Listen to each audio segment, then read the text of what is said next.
in my development as a YouTube creator. I'm trying to work on getting this to look slightly better. I don't have the soft lighting that I'd like. However, I found a new light I can add over there and a new light I can add over there that seem to make this a little bit better. Anyway, what am I talking about today? Also, I have things set on these sides to hopefully keep me in the area that needs to be focused on. What do I have today? I have some playbills for some shows. Now, why do I have these? I live in Washington, D.C., and I really like this city. I like it a lot. I moved here, time of recording, just shy of, just shy of 19 years ago. I think a month from now, it'll have been 19 years ago. And I thought I would be here temporarily. Primarily, it was an emergency thing. I had to get out of Maine. I was going nowhere. I was 30 years old, pushing 30 at the time that I made the decision. I wasn't 30 yet. I was pushing 30 at the time, and things were not going well for a lot of reasons. And they weren't going to turn around if I stayed there. My brother had moved here for job reasons. I don't know, probably a decade before I did, quite a while anyway. And I was talking to him about how things were not going well. And he said, hey, and that I was looking to leave Maine. And he said, first, yes, that's a great idea. And then he said, hey, come down, visit me in Washington, D.C. And he lived out in the suburbs at the time. He said, visit me, see what you think. If you like it, look at moving here, get yourself set up, get yourself together, figure out what you want to do, stop spinning your wheels, and move on to whatever makes you happy at that point. Find yourself a place to go. Now, I had been looking at all sorts of things at the time. That was when I started to discover that a lot of jobs that I was interested in had actually basically been eliminated over time by automation, by various things. They were gone. And what I wanted to do with my life was not available anymore in the United States. Opening a small business is next to impossible. I'm sorry. Opening a small business that lasts more than a year or two is next to impossible. So there were various things. Anyway, I moved to Virginia and came into DC a lot. And I started to fall in love with the area almost immediately. Move forward, I don't know, 10 years, a little less than 10 years. And I start dating and become involved, even before things had happened before that, but I started dating, became involved with a woman who would become my wife, and started to go see a lot more theater and shows. I had seen some previously. A friend of mine's wife is an actress, and we had gone to see some of her shows in some local theater groups. I'd gone to see some stand-up and some spoken word. I saw Henry Rollins. I saw, I don't know, a few other people. And then I saw some concerts, where I was at the time in Maine. We almost never got bands or anybody of any note to come and give presentations. I think 38 Special used to play at a dive bar 2 or 3 times a year. That was the most exciting band, and I never went to see them because I didn't go to dive bars. Once when I was a kid, Joan Jett played at the Bangor Opera House, and I was unable to get anyone else to go with me, so I didn't see that. So when I moved here, I saw PJ Harvey, my first real serious known performer at a concert, probably one of my favorite living active artists. It was amazing. And time went on. I saw a lot more stuff, saw the concerts, and it was great. And I started dating my now wife, and we started going to the theater. And that's when I started to realize that DC had a really good theater scene. And after dating my wife for a little while, we went to New York City. It was my first time truly visiting the city. I had been through it a couple of times on a bus. So I'd seen part of Manhattan out the window of a bus, and then I had spent too many hours at the New York Port Authority, which I really, really like New York City. But the New York Port Authority, it feels like it's still the 70s in that building, and it is not a good representative of the city. It's not a selling point. I'll put it that way. So I go to New York for the first time really to visit, and part of the reason that I went is that my now wife had been following the production, the pre-production, and the off-Broadway, I don't remember what they call it. It's got a name. The production and development of Hamilton. So we go to see Hamilton on Broadway, my first Broadway show. Not by any stretch my first musical theater. I had seen multiple before. Even back in Maine, I had seen a few. But we go to see Hamilton, and it's great. And I know it's become kind of trite now to talk about it like that. And, whatever. There's been a lot of stuff, and you can argue about the way the culture has changed since that play came out.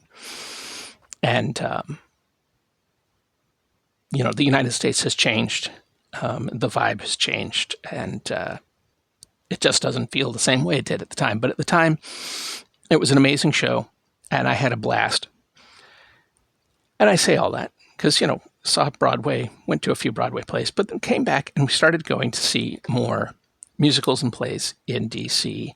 at the Shakespeare Theater, at Signature Theater, at various Woolly Mammoth, at all these places. And what I started to realize is that Broadway obviously has a great history and a lot of great shows, and it is the famous place for theater. You've got like Broadway in the United States, and you have, is it the West End, I think, in London, and those are like your big theater places, at least for the English-speaking world.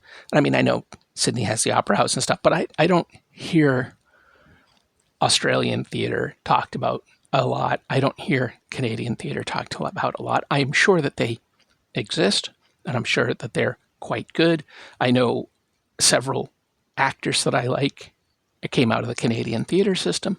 So I'm not downplaying any of that, but Broadway is famous and the West End is famous. But I realized that DC has very high quality theater. It's a very high quality theater scene, and I don't think it gets enough credit for that. I hear often, especially I think people who come here on a 2 or 3 year contract, and they don't really spend a great deal of time out and about in the city, or if they do, maybe they're just going to bars or whatever, young people out having fun. Good for them. But I hear people talk about how like DC doesn't have culture and DC doesn't have art and there's nothing really going on here and it's boring. I hear all those things. And to me, like, if you find DC boring, I think it says a lot more about you than it does about DC. Now, the area around the mall, look, there's beautiful monuments. It's great museums. Cool. Great. Great for tourists. It's great for 8-year-olds or eighth graders, not 8-year-olds, eighth graders visiting for school tours. That's great. But the city is so much more than that. I mean, you got to remember, like, almost nobody lives around that area. 700,000 people live in Washington, D.C. That's just in the city. That's not even talking about I think it's close to 6 million people that live in the greater D.C. area. The fact that, I mean, the D.C. suburbs basically become the Baltimore suburbs to the point that D.C. and Baltimore they bleed into each other, you know. I mean, I think anybody would say that Centerville or Chantilly are suburbs of DC, and they're like a similar distance away from DC as Baltimore is. So, like, the stuff in between is shared. It's all to say we have a really good theater scene, and I don't think it gets enough credit. And I was just thinking about some of the shows that I went to see in the last year. Saw this, Othello I had never seen before, and Wendell Pierce was great, and the cast was excellent, and I think it was certainly an interesting. They made stylistic choices. It reminded me a little bit of the. I think I can actually reach it from here. The really cool Ralph Fiennes, adaptation Coriolanus, cool Shakespeare adaptation. This has a very contemporary war vibe to it, and I would say that was sort of what this version of Othello was going for. I thought it was fantastic. I realized that I had never seen Othello before, but again, I thought great production. 1776. I mean, so much fun. Was this the second time we'd seen this? No, this was the first time I think I'd seen 1776 live. I've seen Ragtime twice, once in DC, once up in New York. Not on, well, I guess it is technically on Broadway, but it was at the Lincoln Center, I think. We went out to Signature a few times this year. This was last year. This was the untitled, unauthorized Hunter S. Thompson musical, which was fantastic. Really good play. I mean, great production, but very good, very timely. I thought I came out of that really feeling kind of invigorated. Pippin was very, very good. I had seen the film, but I had never seen it live, and I thought it was great live. Of course, I've seen 1776, the film, which was also great. We also saw, also at Signature, we saw a Fiddler on the Roof, which, again, was great. That was my second time seeing that live. My friend's wife was in a version of it that I'd seen before. At Shakespeare, we saw Guys and Dolls, which was a blast. That's one that, when I was young, I saw Guys and Dolls, the film, and it was the first time, because I hadn't seen The Godfather at the time, it was the first time I liked Marlon Brando in anything. And I've seen the argument made that he's terribly cast, and I'm not going to argue that, but it was the first time that I thought Brando was actually any good in anything. I can't stand Brando. The only two things I think I like him in are that film version of Guys and Dolls and the first Godfather. I'm one of the few people, apparently, who doesn't think that Godfather 2 is all that... It's got good parts, but I didn't like the movie. Anyway, Guys and Dolls was very good. Then we saw this one called Sophonisba, which was really interesting. It was not a musical, if I remember correctly. I don't believe it was a musical. It was about a woman painter in the Renaissance, and based, I believe, on a true story. Very just like unusual, and that was in the basement of a church. It was in this theater that was to say it was intimate would be an understatement. I've seen some plays in some intimate theaters before. I remember seeing Rosencrantz and Guildenstern Are Dead, and sitting in the front row, and I couldn't have been 5 feet from the actors while they were sitting on the stage talking, and they're like looking right in my eyes and stuff. It was that was a trip. But Sofonisba was a very intimate little performance in this church basement, but it was quite good.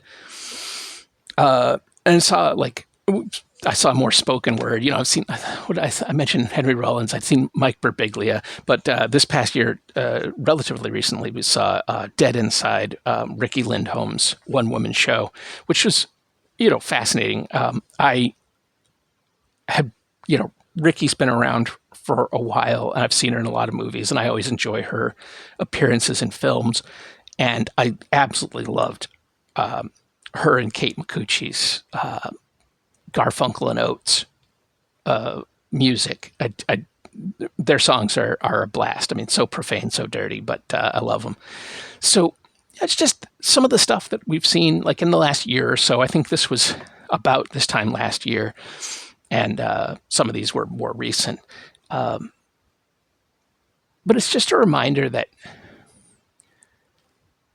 one, I love how much I love cities. I think about that a lot, how much I love cities, how much I specifically love Washington, D.C., and how much there is to a city that doesn't necessarily always get talked about. And again, I've been here 20 years, and there's so much I have never done, seen, experienced. There's neighborhoods I've not been to. Just even the metro. There's metro stops I haven't been to.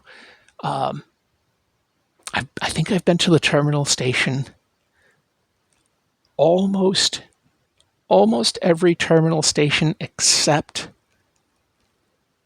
one of the ones on the Green Line, Branch Avenue. I think Branch Avenue is the only terminal station I have not been to yet, because I just recently went to the end of the new Silver Line.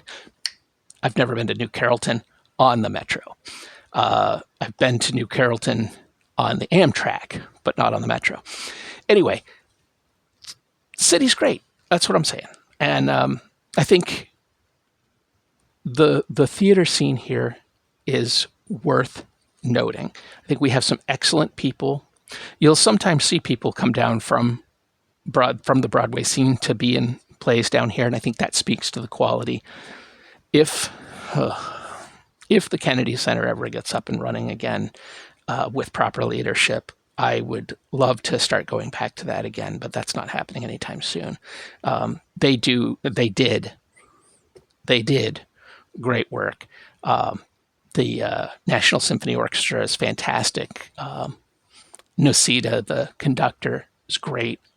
I've seen a few performances with them that were great. I've seen a whole bunch of musicals at Kennedy Center, but it's been a while, and unfortunately, I think it's going to be a while.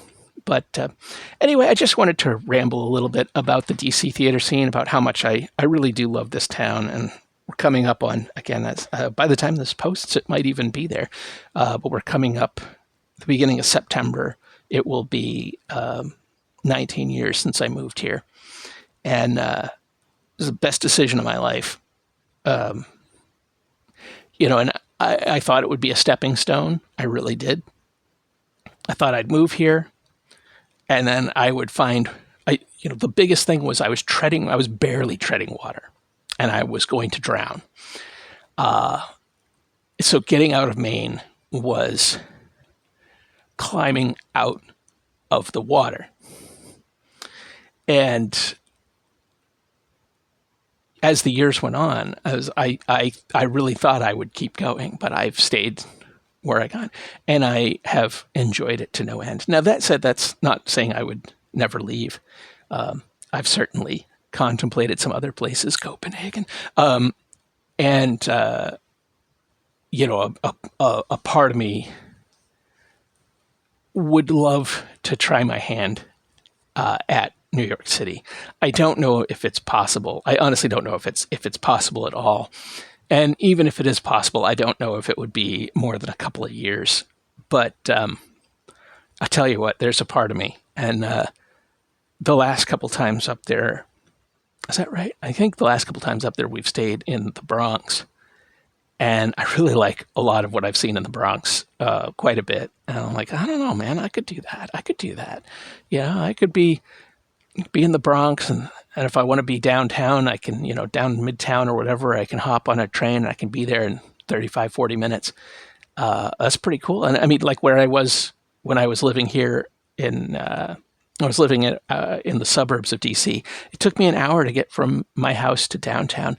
And that was if I was lucky, and forget about getting home because the train stopped so early. But, New York, 24 hours, city never sleeps. I kind of love that. I don't know. So thought about that. I don't know if I could do Boston. I have a lot of bad blood with Boston going back to my childhood. Although I will say the last couple times that I've visited, this is very painful for me to admit, but I had a good time and the people were actually very nice. Oh, that hurt. That hurt to say, but it's true. So, I don't know. I just like cities, and I like DC, and I think it doesn't get enough credit.